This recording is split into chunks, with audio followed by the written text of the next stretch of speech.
from a past civilization? I confess I haven't.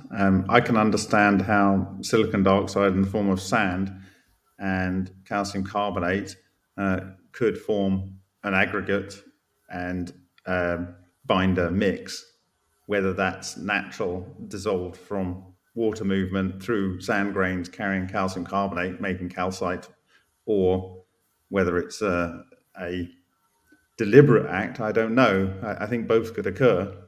And so maybe something Now that's that I think about it, because of how you've shown with like the wind hex and like the theory that they would essentially just grind down the material from on the spot and then remake it as the geopolymer essentially, or cast it very close by, that then they a lot of this could be natural, and then they specific areas could be built up or reused or made into well, the I mean, you could just look at cultures around the world, troglodyte cultures and so on. They take a natural formation and they cut into it, but they then might create facing stones out of chunks of the same material, or possibly to create a geopolymer out of the same material to, produce window frames and door and archways and stuff.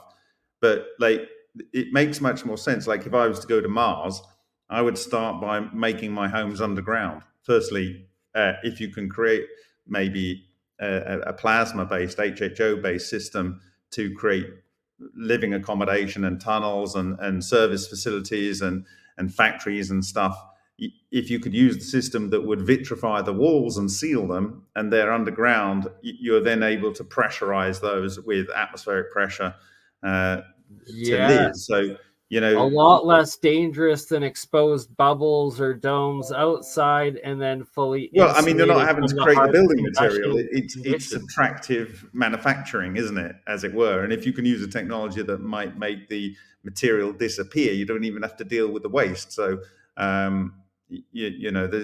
there's a lot of reasons why you would use that kind of technology. So, but in terms of the geopolymers, I had a thought recently based on a recent presentation that I gave, that the wind hex appears to leave, for instance, metals magnetic, but it also leaves particles free flowing and spheroid. And so I thought that maybe this whole concept around extra relic neutrinos in materials causing the way electrons interact with each other to change on various levels, from removing van der Waals or Casimir forces all the way through to causing nucleon decay, and also making water molecules fall apart. If you can imagine, you're starting with, let's say, calcium carbonate, and you grind that up. If it is oversaturated, i.e. the atoms are too excited to be able to bind together, that might explain some of the free-flowing behavior coming out of a wind hex. It's almost like they're charged, and so they kind of partially repel each other. But just like the Russian cold metal forming that was reported in 1992 by Tom Bearden with a team that he sent over to Moscow, the group out of the former energetics research, they were able to turn, for instance, aluminium into jelly and then put it into a mold and then drain off the excitation. I wonder if you actually need to do anything other than take the powderized material, put it into a box and pound it into so it's well compacted, and potentially over time these charge clusters will dissipate either through moisture, natural moisture, or air moisture, or whatever, and it rebinds together. It might actually be that you don't actually have to do anything. So metal injection molding without the sintering process, basically? Yeah, it kind of self-sinters. So it's kind of like, there is a thing called compression welding. And so what have we got here? Yeah, and there is vibration welding as well, which is, the vibration welding I can be... literally have a sample of aluminum jelly that I specifically have isolated to send you, and it is clear aluminum jelly. Okay, fantastic. well, I'll be interested to see what that is. When you say aluminum or aluminium for us on this side of the pond, jelly, is it? It is jelly that came and formed off of a literal roll of aluminum foil. It is the aluminum foil physically turned into this clear jelly. But did you mix something like calcium hydroxide in there? Just Because normal it kind of salt does that water to aluminium. that was below it, and I turned a roll of aluminum foil into an anode going into a bit of salt water, but the jelly formed above the water and on top of on the aluminum, out of the aluminum foil, dripping down in towards the water, but no exposure itself to the salt water. Just off of the aluminum foil, the jellies formed and that I collected. Okay, well, when you put it into an SEM, you kind of have to have it dry. So, is it something that will dry? Oh yeah, it should. I'll leave it out to let it leave a sample so that it can dry. Obviously, then air's going to do something with it, but. Yeah, I mean, when you put it into an SEM, it puts it into a vacuum anyway, and it kind of dries it out.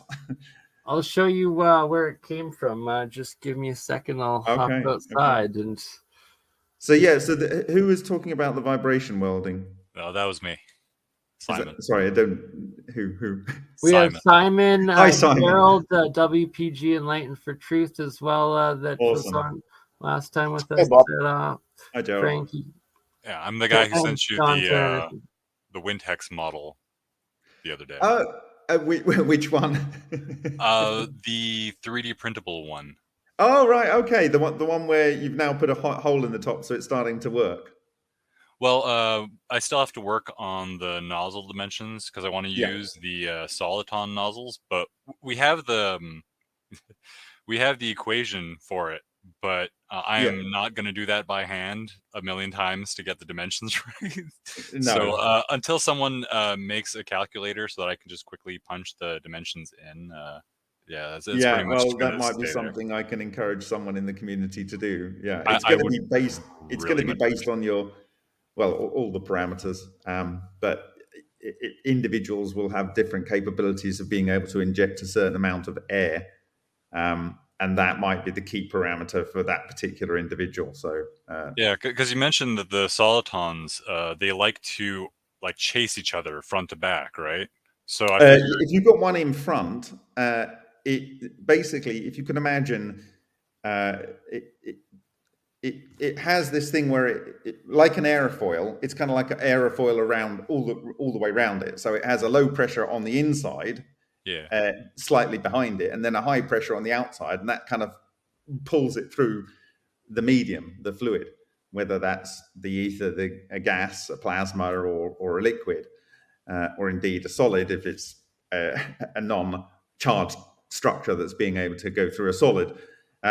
So behind it, it's got kind of like a zone where it creates a low pressure, and so.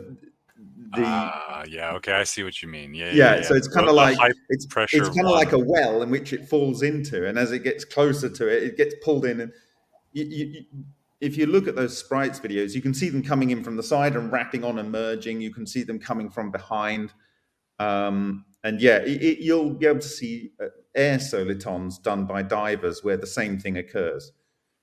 I was looking at a thing, German project where it was basically a giant vortex cannon, but they filled it with very fine coal dust, and so when they fired it, the coal dust would ignite and it would keep feeding the vortex and keep getting bigger and bigger and bigger, and it was for anti-aircraft use. Right. Well, these. If you've seen divers underwater create a soliton, they're able to knock over stones that have piled up underwater at quite some distance, and so the structures are very stable. Sorry, what? I just want to interject for a question. I'm sorry. It's for Bob. It's Gerald here. Is the Windex, is it size dependent? does it have to be to those parameters that we originally talked about, or can it be reduced in size to So some degree? my view on the size is there will be quantization and resonance involved. And so That I understand. yeah, so if you look at, for instance, the exotic vacuum objects, they're typically like 1 micron, 5 micron, 20 micron, 100 micron, or something like that, right? Yep. Because they're kind of fractal. And if you can imagine, and so I don't know whether it's that important when you get to a very big one. It might be just very important when it's very small, because you're not looking for it to be too perfect when it's that big, because you're after a very, very weak effect. You're not trying to do nucleon exchange or nuclear decay. You know, Right. it's a much more subtle effect. But what we're looking at actually at the moment is, you know, the WindHex air blowers are coming soon, and the other parts are coming. So I'm going to have an update probably this coming week. Awesome. And So- hopefully, what Tony has done is he's configured the new design, which you're going to be able to have a look at in the next couple of days, to allow for, you know, if necessary, adding heat in there and adding moisture. I don't think we're going to see really much of anything exciting until there's some means of having charged particles in there. And with the dry, cold air coming out of the compressed air tanks, and only for a small amount of time, you don't have the ability to build up charge and charge vortices, which is necessary for creating the toroidal moment.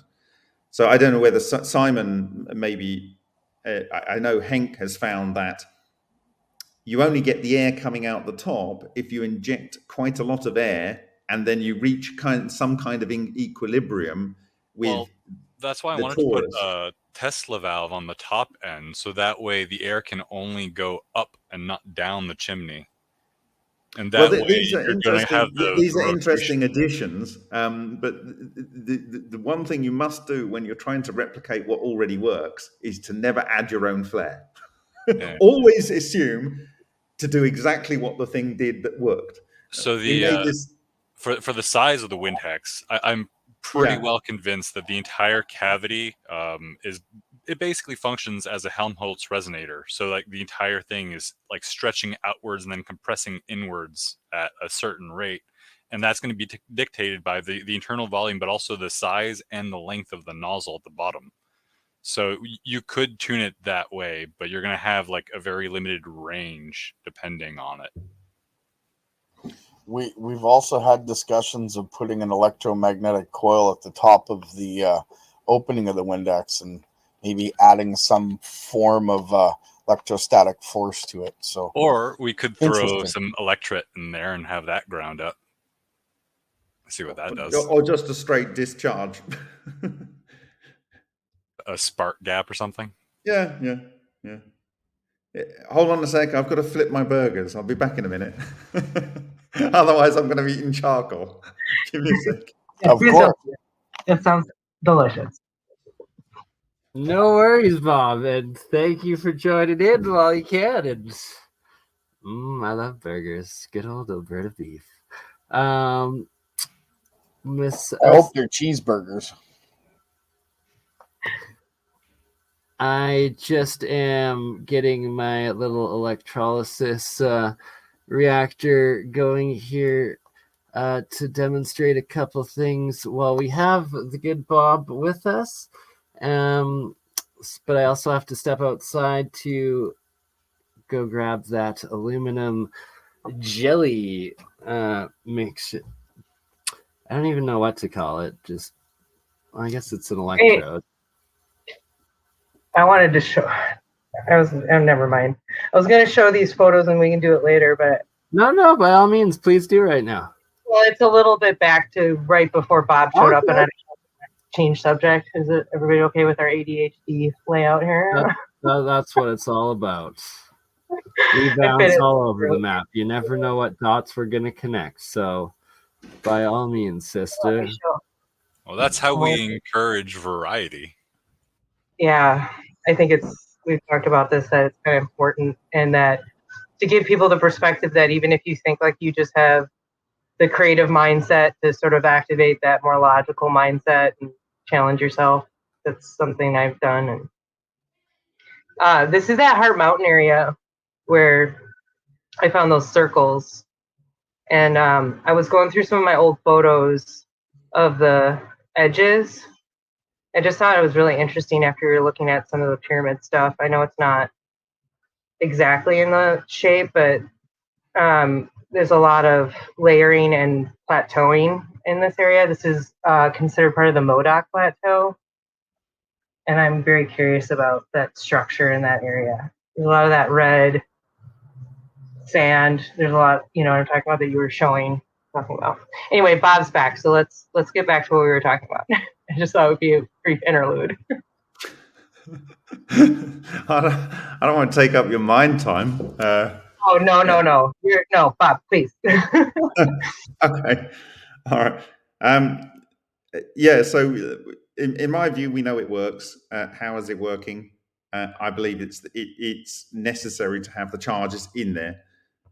When you're talking about this at the extremely small level, your things like benzene rings and perovskite structures are creating these, in chlorophyll, there's areas of chlorophyll, they're creating this toroidal moment. And it might be that it's more intense when it gets down to a resonant structure that's very, very small like that. And it might be stimulated in the case of chlorophyll by specific frequencies of light and so forth. So, and probably not green, because that's the bit we see. Green is the most useless color to a plant, because that's the bit we see. That part's for us, I guess. that bit is, yeah. And in water, red is obviously the most important, and infrared. And we know that because when you go lower in water, everything's blue. That's the bit that water doesn't want to use. So yeah, it's always the colors you see which are the useless colors to the thing that is making use of color. Don't they mostly use like blue and purple and red? Sorry, the water, like easy water, is stimulated. For plants, don't they use mostly like the purple and red ends of the spectrum for? Yeah. Well, again, I think it might be something to do with water. I also wanted to bring up that there's been a lot of discussion about this red-blue shift now in the hyperdimensional anti-gravity and plasma phenomenon discussions going on, if we're talking about colors. Do you got any thoughts on that, Bob? I certainly have a view on red and green, because they are complementary colors in color space. And if you look at the Valery Zatalepin presentations from Sochi 2018 on the MFMP YouTube channel, you can see where there are natural and man-made ball lightning structures. And they spin at some ridiculous speed. I can't remember offhand, but it's 50,000 somethings, and I think it's not millimeters per second. It's an incredible speed, such that the argument is it's actually changing. It's red and blue shifting, you might say, the frequencies of light. I actually think it's polarizing them, and I think it's polarizing them because if you look at a toroid like that, okay, like that. Although the center of the toroid's that way, a fractal toroid would be here and going the other way. So you'd have a toroidal moment coming towards you and a toroidal moment going away. And the reason I say that is because when you look at, we have this thing called the Vega Valley, which came from a stack of brass sheets in a Vega experiment. And in one part of that, it produced like a floodplain. And in that floodplain, there was like a blotch patch where you had these hexagons of green, and then hexagons of red, and then hexagons of green, and then hexagons of red in lines. And this is an 1868 or whatever Maxwell